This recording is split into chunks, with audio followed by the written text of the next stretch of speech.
CBN Campo Grande. Oferecimento Unimed Campo Grande. Cuidar de você. Esse é o plano. E Centro Universitário Unigran Capital. Somos os melhores. Somos Unigran.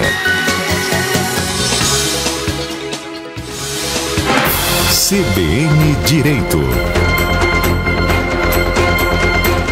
10h16, estamos de volta com o CBN Campo Grande, destacando o direito, né? Porque neste momento de pandemia é normal muitas empresas começarem a olhar com mais detalhes as suas operações e, claro, também perceberem que estão com dificuldade nesse momento por conta de queda de negócios, né? Algumas adequações que precisam ser feitas.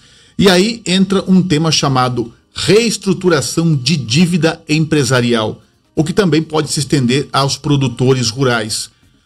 De forma bem simplificada, isso pode ser por meio da justiça ou extrajudicial. Assunto que nós vamos conversar com o Carlos Santana, advogado especializado na área tributária e também atende a questão empresarial.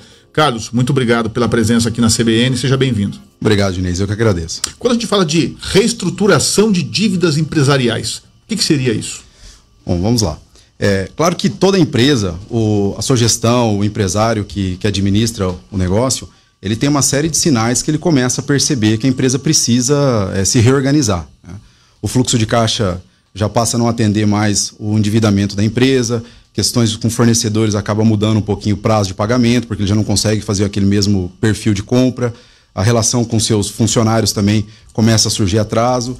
Então tem todo um sistema empresarial que acaba sendo impactado e que demonstra a necessidade dessa empresa passar por uma reestruturação do seu endividamento. Até porque é muito comum que o empresário, em alguns pontos desse endividamento, ele passe a tomar crédito de terceiros, instituições bancárias, às vezes de uma forma inadequada, mais caro do que seria permitido que a empresa adotasse, ou então ele contrata um capital de giro para fazer investimento na empresa. Isso aí tem uma discrepância em relação à taxa de juros, ao tempo de retorno desse potencial investimento que ele precisa fazer frente ao perfil da dívida que ele tomou.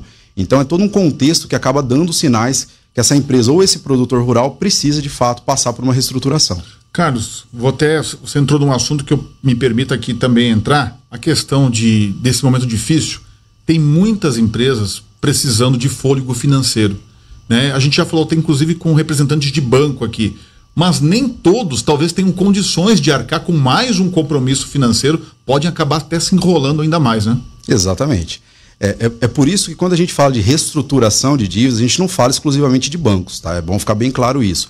Essa reestruturação de dívida, ela passa pelos bancos, obviamente, que normalmente são um principal agressor das empresas. Agressor que eu digo no sentido de volume financeiro, tá? Os fornecedores também, que precisa ter um tratamento, os funcionários da empresa e também a questão tributária. Então o viés da reestruturação, ele tem um leque bem mais profundo que simplesmente um ponto ou outro desse cenário de endividamento. Vamos para a parte prática. Vamos imaginar que eu sou aqui um empresário de Campo Grande, tenho uma empresa, vamos imaginar, com 10, 15 funcionários e estou com dificuldade em pagar fornecedor, pagar funcionário e tocar minha empresa para frente. Não quero que minha empresa morra. Qual que é o caminho mais lógico para fazer isso? Para a reestruturação? Olha, é claro que quem está no dia a dia é difícil enxergar essa lógica comumente, tá? Mas o que é importante a gente adotar? Verificar o perfil da dívida. Se o fluxo de caixa está ficando muito... a empresa começa a ter uma recorrência de prejuízo muito grande, a gente precisa olhar onde que a gente pode criar um alívio para esse fluxo de caixa da empresa. Esse alívio pode vir de questões tributárias, ou seja, uma revisão de regime tributário, uma revisão de potenciais ativos tributários que essa empresa tenha, para ela melhorar o custo tributário dela. Seria um primeiro aspecto. Outro aspecto, que decorre até mesmo dessas questões agora pós-pandemia, que é a permissão de fazer reajuste com os funcionários, que antes não era de uma forma tão simples, né? Verificar os custos da empresa, isso é extremamente importante. Todo empresário ele tem que ter muita atenção em relação aos custos da própria empresa, porque eventualmente ele acaba assumindo algumas obrigações, essas obrigações vão mudando ao longo do tempo, principalmente com a queda, às vezes, do faturamento. Isso repercute, obviamente, no resultado final da empresa e isso necessariamente precisa passar por uma readequação. E, obviamente, os bancos também, que são, né, uma parcela que em algumas empresas é bastante importante, e ele tem que procurar uma renegociação. Agora, recentemente, vários bancos permitiram um alongamento, né, deram uma carência em vários contratos bancários. Então é importante que o empresário busque cada ponto, ele observar dentro da empresa dele essa necessidade e buscar na sequência cada um desses pontos. Seja um alongamento da dívida com os bancos, uma reestruturação dessa dívida, questões tributárias, questões com fornecedores e questões trabalhistas também que são permitidas para fazer um ajuste do fluxo de caixa e até mesmo a gente poder fazer uma redução do custo, por exemplo, da folha, né?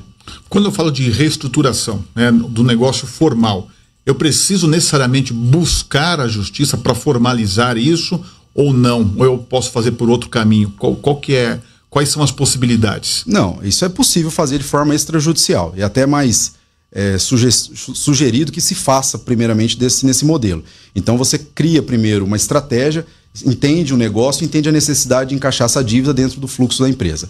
Tendo essa visão, aí a gente parte para uma negociação, uma busca desses credores da empresa para poder identificar qual o melhor formato que se chegaria num ajuste extrajudicial, né? Em casos mais críticos, né, quando a empresa tem um nível de endividamento muito grande, inclusive é recomendável que se faça esse acordo extrajudicial e depois, em algumas estratégias jurídicas, daí que se peça a homologação judicial de um acordo firmado extrajudicialmente. Isso também é possível que se faça. É óbvio que depende muito do perfil do endividamento, as classes dos credores, tem toda uma questão técnica aí que precisa ser objetivamente analisada.